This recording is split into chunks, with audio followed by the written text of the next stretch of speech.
Hello, ladies and gentlemen, and welcome to The Discriminating Gamer. You know, back in the 90s, I went to a video rental store and I asked the clerk for Batman Forever. And he said, no, you'd have to bring it back after 24 hours like everyone else. Ladies and gentlemen, today we're going to go ahead and take a look at my top 10 great games in small boxes.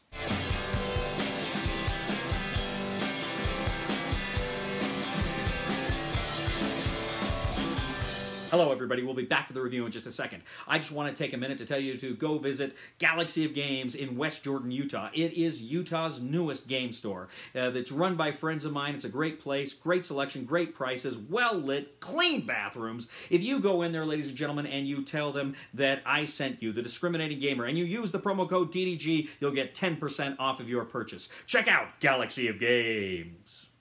All right, ladies and gentlemen, I'm going to go ahead and talk about my top 10 great games in small boxes. Now, this list rather, could be kind of weird because what constitutes a small box? How small? And typically, I'm thinking about anything you can just kind of easily hold in one hand is a small box, either widthwise or lengthwise. Anything you can hold just easily in one hand that's fairly light, and you can pick it up, you can transport it easily, and play it easily. And there's a ton of games. I actually had a ton of games I put on here, so I'm not going to mention them all. A few honorable mentions I will get started with here. First of all, Point Salad. Point Salad is a great game from AEG. It's a game about you've got these cards. You can either use the card for scoring purposes, or you can use the card for what you will score with. And so it's a very interesting dilemma. How do you want to use those cards throughout the game? Very fun game, Point Salad. Blitzkrieg, which is it's World War II in 20 minutes. Essentially, you're trying to take over different theaters. It's a very abstract look at World War II, but it plays pretty quick. Very light box, fun game. Tetrarchia. Tetrarchia is a game where you are, at the time of Diocletian, you're 4 different emperors trying to fight and hold back the barbarians. It's almost kind of a pandemic game, but it's very small, very light, and very fun.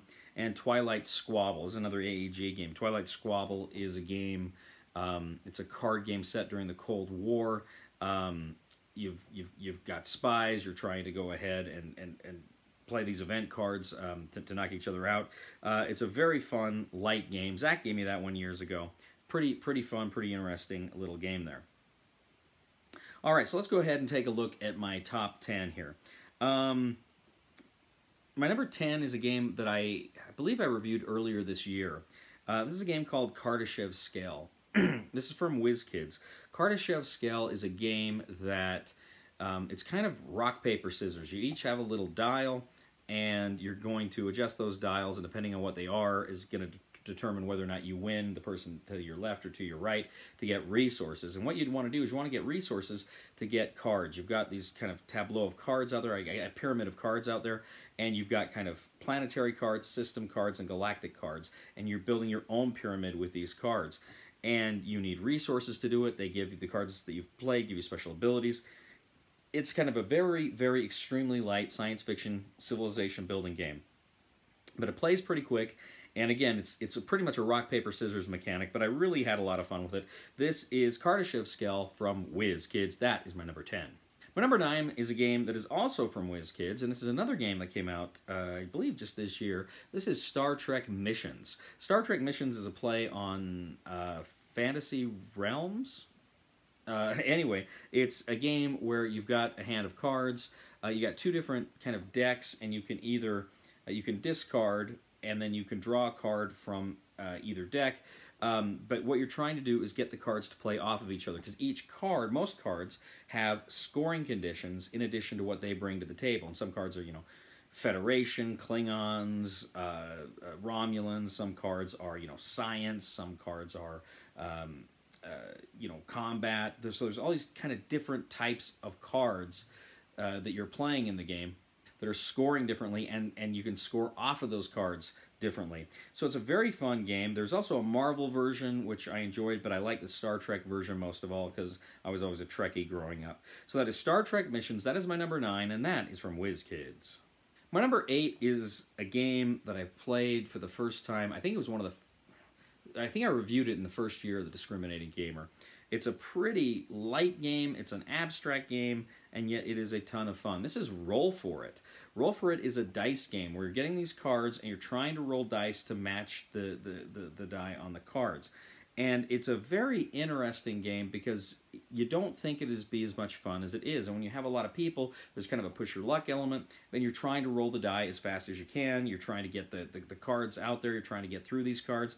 And it's just tremendous fun. I'm kind of not doing it justice in talking about it right now. But Roll For It's a game that I always liked, and it's a game, too, that you can play with younger kids. It's not a very complex game, but it packs a huge punch. Roll For It is a lot of fun. But that is Roll For It. That is from Calliope Games, and that is my number 8.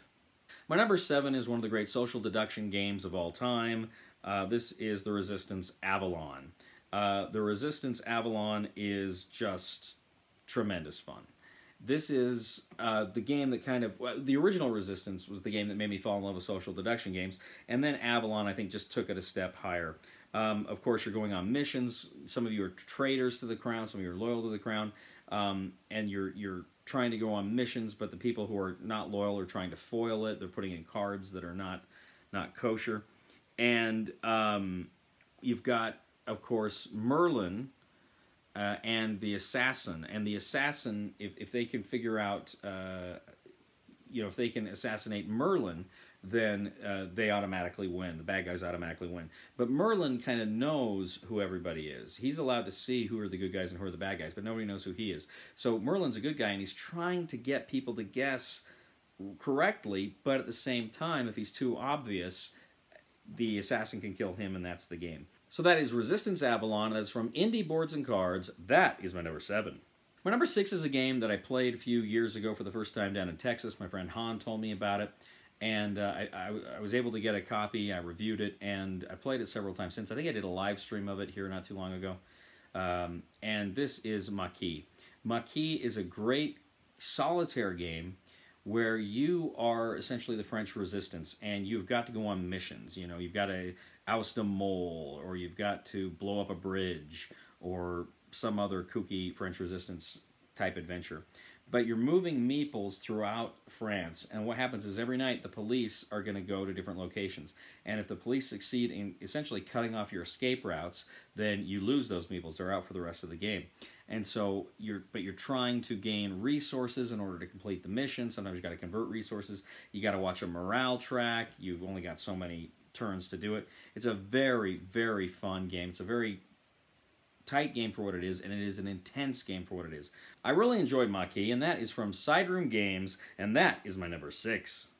We'll get back to the review in just a moment. I want to take a minute to ask you to check out my other channel, that is Cody Carlson, PhD, where we talk about history, books on history, military history. I even post some of my lectures for my classes on there. Please check that out. Please subscribe to that channel. And now, back to the review. My number 5 is a game that is kind of depressing, but it's fun. This is The Grizzled from Come On. The Grizzled is a game that is all about just surviving World War I. Now, it's not a war game. It's a cooperative game where you're working together to try to avoid the perils and pitfalls of this era. And what's happening is you're playing cards and you're trying not to play too many of the same symbols that are on cards, but a lot of cards have different symbols. You're working together to try to get this done. But what I liked about it too is it's a cooperative game where you can't talk, so you can't have anybody alpha game it. It's like hidden information until you play it. And so I really like that because it made it, like I say, it made it so you couldn't have one person just alpha game it. But at the same time, there's some real deep challenges here. It's a tough game, and it's a sad game, particularly, I believe, because the artist was one of the people who was killed in the Charlie Hebdo terrorist attack a few years ago. But man, what a great legacy. And the creators of the game were honoring, they're French, and they were honoring their grandfathers that fought in World War I. So Grizzled is a fantastic game. It's from Come On, and that is my number 5. My number 4 is another game from Indie Boards and Cards, and this is, to me, I think, one of the greatest all-time bluff and double bluff games ever, because that's essentially all the game is, and it is so much fun. This is Coup. Coup is a great game. It's kind of loosely based in the Resistance universe, but what it is you are playing cards. You've got 2 cards, and you don't want people to know what your cards are. And if they, so your cards are also your hit points. You can lose one, you're still in the game. You lose the second one, you're out of the game. But essentially on your turn, you can claim that your card is one of 7 cards, and you can do that ability. But then people can challenge you. And if they challenge you and you're bluffing, you lose one of your cards. If they challenge you and you have that card, then that person loses one of their cards. So it's a great game of, as I say, bluff and double bluff. And it's a game I've loved since I first played it several years ago. But that is my number 4, that is Coup. My number 3 is a game that is kind of a themed version of an original game.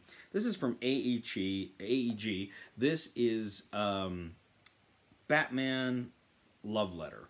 Batman Love Letter is, I mean, Love Letter is a great game, but I really like the Batman theme because, you know, it's Batman.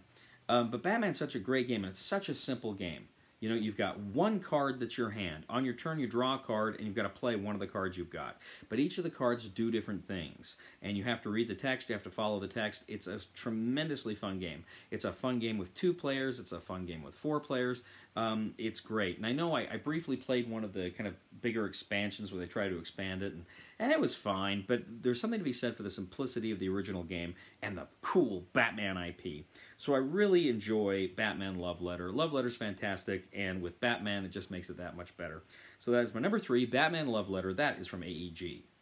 My number 2 is a game from Cryptozoic Entertainment, and it is also a Batman game. This is DC Comics deck building game, Batman versus the Joker. So this is a game that is essentially the DC Comics deck building game, but just between 2 specific characters. And what you're doing is you are trying to attack each other. Instead of attacking villains in the lineup, you're attacking each other. And you can have confrontations, you can block the confrontations, and then if you succeed, you take your opponent's top card, and then they become harder, and they have different abilities when their cards come out. So again, it's Batman versus the Joker, but it's a great deck building game, and it's in a relatively small box. So I really like DC Comics deck building game, Batman versus the Joker. This is from Cryptozoic Entertainment, and that is my number 2. My number 1 game in a small box is one of the smallest boxes there is in this list. And this is a game that if I played it a ton, the physical game, but if I were to include the digital version of this game, then I probably played this game more than any other game I've ever played in my life. Possibly. And this is Star Realms. I love Star Realms. Now, I like Hero Realms too, and I know a lot of people think that's a superior game, and then, you know, with the different packs and stuff, and I get that, and I appreciate that, but for my money, Star Realms, just the little basic Star Realms game, is so much fun, and it is so intense. And I love this game because it's a quick game. It's a deck builder where essentially you're trying to knock down your opponent's authority. You've got, your currencies are attack power, but you've also got authority, which gives you more health. And then you've also got trade, which allows you to buy cards from the lineup. But this is just a fantastic, really compact deck builder that, as I say, packs a huge punch and is just tremendous fun. This is a game I can introduce to people. They can pick it up really quick. You can take it to a restaurant. You know, Kim and I the other day, we were at Old Chicago getting some pizza, and we're playing this game. I mean, it's just phenomenal. I really enjoy Star Realms quite a bit, and that is why that is my number 1, and that is from White Wizard Games, Star Realms, my number 1. Well, hey, thank you for joining me today for this top 10 list. As always, I'm eager to hear what your thoughts are. Do you like these games? Do you think some shouldn't be on the list? Let me know. What games would you put on this list? Games in a small box. I'd really like to know. I'm really always interested. I'm sure I forgot some, and it was so hard to pick the ones I picked because I had so many. But anyway, go ahead and let me know what you think. Please, as always, leave a comment here on YouTube, on Board Game Geek, on our Facebook page, on thediscriminatinggamer.com. Please like us on Facebook, subscribe to us on YouTube, follow us on Twitter. Please check out my other channel, Cody Carlson, PhD, where we talk about military history, books on history, fun things like that. Go ahead, please, please, please, if you get a chance, subscribe to that. I'm actually right now doing my... I'm teaching a course on Nazi Germany. I'm posting my lectures on there. So if that's something that interests you, please, by all means, check that out. And then also to if you see this on Board Game Geek, please give a thumb to it as well. I usually post these in the forum, the top 10 list. You know, ladies and gentlemen, if I had to pick my favorite superhero of all time, it's a no-brainer. It would be Aluminum Man. He always foils crime. Please somebody help me on my feet again.